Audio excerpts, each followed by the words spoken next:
का हो एक बेरी ढेका के हमसे दूर भागतारू। अच्छा कहाँ मुँह लगौली है? अच्छा मुँह पे झूठ बोलतारू हमसे।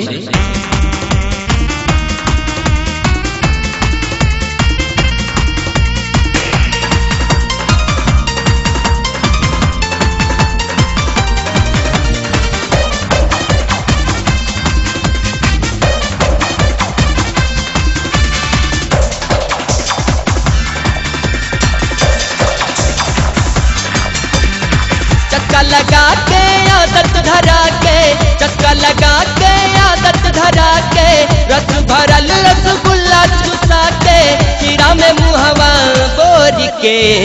अब काहे तड़ पावे लू गोरिया बंद के बरिया खोल के। अब काहे तड़ पावे लू गोरिया बंद के बरिया खोल के।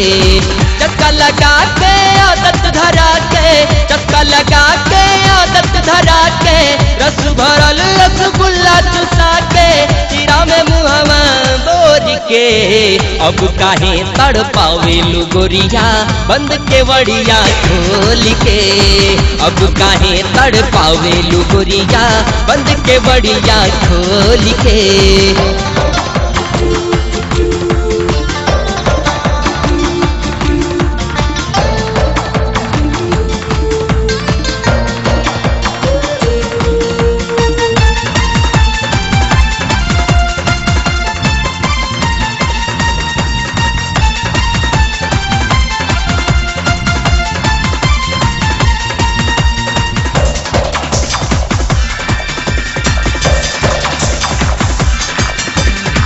गोर बदन गदराइल जोबन छोट चोली के साइज बा। एक बेरी मिल जाई रनिया आज माँ मिला टाइट बा। गोर बदन गदराइल जोबन छोट चोली के साइज बा। एक बेरी मिल जाई रनिया आज माँ मिला टाइट बा। देखा के ढोड़ी सरका के ओढ़नी, देखा के ढोड़ी सरका के ओढ़नी, गोरिया तू झलकावेलू बिकनी जियारा के झकझोर के। अब काहे तड़ पावेलू गोरिया बंद के बड़िया खोल के। अब काहे तड़ पावेलू गोरिया बंद के बड़िया खोल के।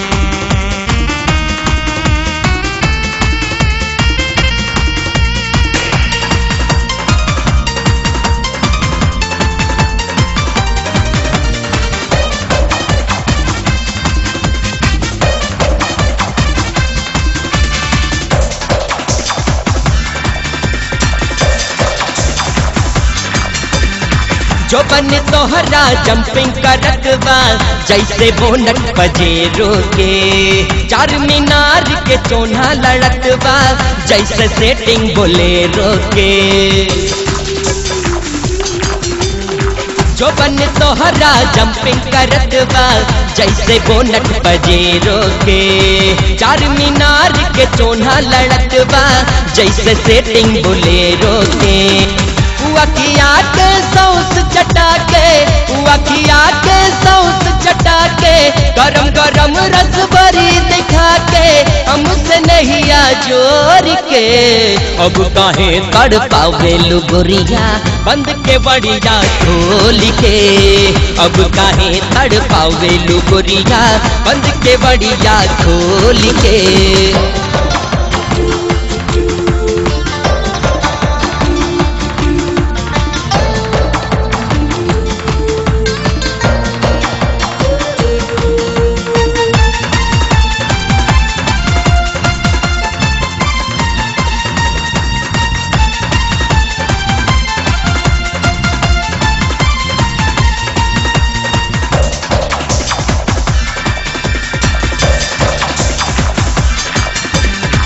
श्याम जी बबलू के गोरी तू त चटनी चटावेलू। काहे गणेश के गोरिया तू तो दूर से तरसावेलू। श्याम जी बबलू के गोरी तू प्यार के चटनी चटावेलू। काहे गणेश के गोरिया तू ता दूर से तरसावेलू। देखा के सपना बना के अपना, देखा के सपना बना के अपना, गोरिया हमके चिखा के चिखना सब्र का रड तोड़ के। अब काहे तड़ पावेलू गोरिया बंद के बड़िया खोल के। अब काहे तड़ पावेलू गोरिया बंद के बड़िया खोल के। चस्का लगा के आदत धरा के, चस्का लगा के आदत धरा के, रस भरल रसगुल्ला चुसा के, सिरा में मुहवा बोर के। अब काहे तड़ पावेलू गोरिया बंद के बड़िया खोल के। अब काहे तड़ पावेलू गोरिया बंद के बड़िया खोल के।